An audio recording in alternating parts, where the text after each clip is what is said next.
Have you ever had the unfortunate experience of feeling like you're losing your grip on reality, like nothing makes sense, and the way that you thought about life, the way that you thought about yourself doesn't match what you are being told? Like your memories don't match with what is happening. And the sad thing is, you start doubting your mind.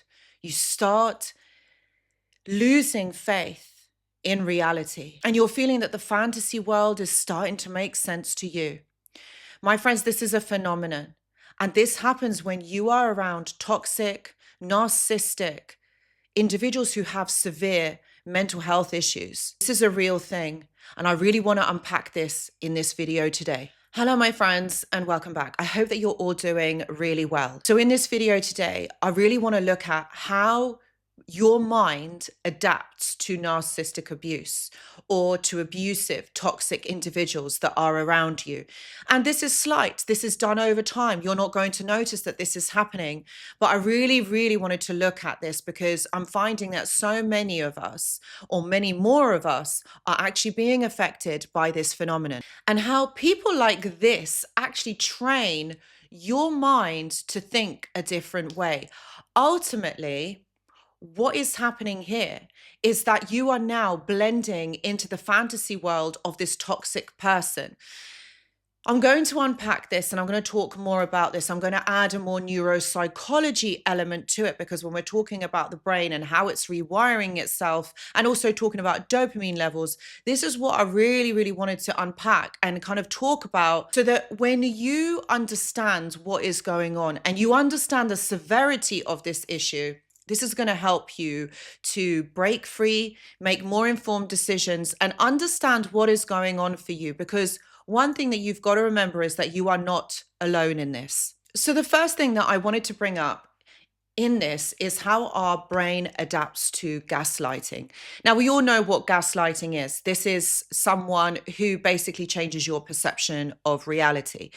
Now, when you talk about it, when you kind of say it like that, changing perception of reality, now that is kind of a bit of a strange thing, but it is something that a lot of us, actually, if not most of us, have experienced. When you start doubting yourself, the thing is, when someone is toxic, this is how you know. The fact that you are questioning your own reality, you're questioning your own thoughts, your own memories, this is an issue. This shouldn't be happening. When you're hanging around with someone, you're dating someone, you're friends with someone, or even working with someone, or even family members, why are you even questioning yourself? Healthy people don't do this. So, the brain's adaptation to confusion. So, our brain craves consistency and predictability. This is why when we get stuck in certain patterns, we don't really like change. We don't really like things to differ from how we are used to because we find comfort in predictability. It's like when you understand someone or when you get to know someone, you don't really like changing your perception of them. So, like, think about it. A lot of us struggle with this when we get to know the narcissist, when they've love bombed us right at the beginning. They're such a wonderful person. It's very hard for us to then change the perception or understanding that this person isn't the same person that we met right at the beginning. And it's like that saying, first impressions always count. And the thing is, they do because you get to know that person. Similarly, like, for example, when we're learning a new habit, and I know I've talked about this quite a lot in the live streams, the way that you enforce or the way that you learn a new habit is repetition. So when you're doing the same thing over and over, the brain gets used to it, the body gets used to it, you get used to thinking a certain way, or you get used to kind of doing things in a particular manner. So having to change that up can be very difficult. So like when you're learning something new right at the beginning, it's really difficult. Your brain is telling you, stop, don't do it, don't carry on. But the thing is, you have to override that in order to be able to enforce the habit. So this is the same thing. Our brain craves the consistency. This is how we learn. This is how we know. So when you've got someone who is toxic, who is narcissistic, and they're always changing up the narrative, things are always being different, the narcissist is always changing it up. So your experiences are constantly being contradicted. So your brain then rewires itself to be able to cope with these changes so that it reduces cognitive dissonance. But in turn, what is happening here, you are going into survival mode, fight, flight, or fear, to be able to cope with something that is stressful and there is no predictability. That's why when the narcissist gaslights you, you just go along with it because it seems plausible.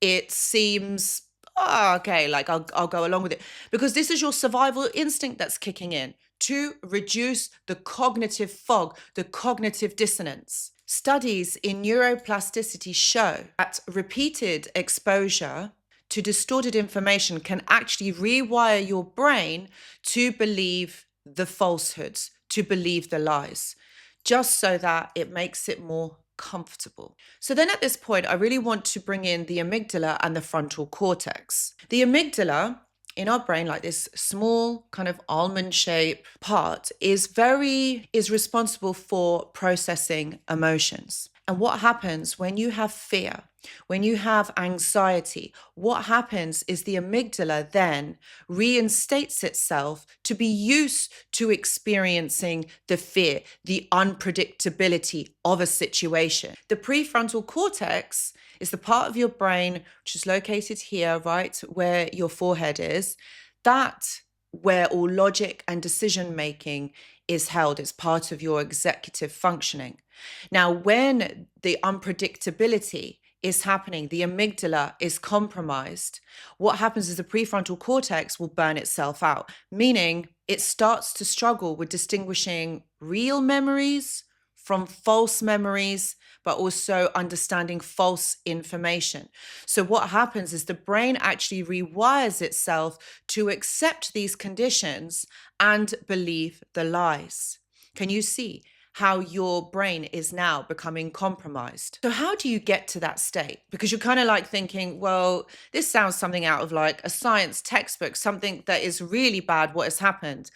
Well, there is a slow uptake to this. This happens slowly over time. You've got the manipulation cycle. Narcissists don't gaslight you periodically, or they don't do this randomly. There is a steady progression.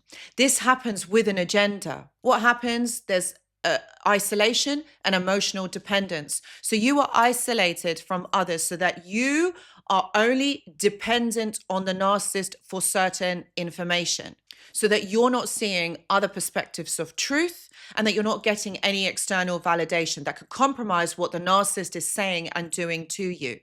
This then increases your emotional dependence on the narcissist, makes it easier for them to shape your reality without you asking too many questions. And you've got repeated confusions and contradictions. So when someone is gaslighting you, obviously there's going to be a lot of lies. Like I said, your brain then struggles to understand what is the lies and what is the truth. So you live in this kind of wonderland between reality and fantasy world, because your brain is wired to think a certain way. And also it's trying to cope with too much false information that actually now is becoming the truth. And so what happens, this repeated invalidation causes the cognitive dissonance, a confusion, a misunderstanding of what reality is. Your anxiety, your nervous system, your adrenal system is all compromised. So leading to this, can you see your mind, your emotional state, all of this causes this dissonance within the body where you can't think for yourself. So the gaslighting becomes a reality. When you challenge them, you're met with rage, with the silent treatment, with withholding emotional validity. They're just nasty to you. So added on top of that, this is then another trauma that is caused. You don't want this. So what happens is then you become compliant, you become submissive, and then you accept what the narcissist is saying. This then goes on to the reward and punishment cycle, which again, our brains are wired for. So if you're good, if you're compliant, you listen, you don't ask too many questions, you're going to be rewarded. Alternatively, if you ask too many questions, you challenge them, you ask them why, you will be punished. For example, with the silent treatment, with the rage, they'll leave, they'll tell you nasty things about yourself, which is embedding the cognitive dissonance and what they have said to you. This is where the brain rewires itself to cope with these stressful situations. And added on top of that, this causes the trauma bond, or it embeds the trauma bond. So what, again, you become dependent, emotionally dependent on the narcissist's validation. Because think about it, if you're questioning your reality, you're not so sure about what's going on, why is this happening, you're going to be asking someone to validate you, because this is a human need. This is exactly what happens. So you're going to be trying to get the information, the truth, from the narcissist, because you're dependent on them. You're looking for emotional safety because you don't feel safe. You feel sad, you feel abandoned. And the only person that can give this to you is them. So how do you break free? How do you break free from all of this? Especially if you are feeling compromised. The thing is, the brain is capable of healing. The first thing, if you feel that you are in this type of situation, what I would say to you is fact checked. Write everything down.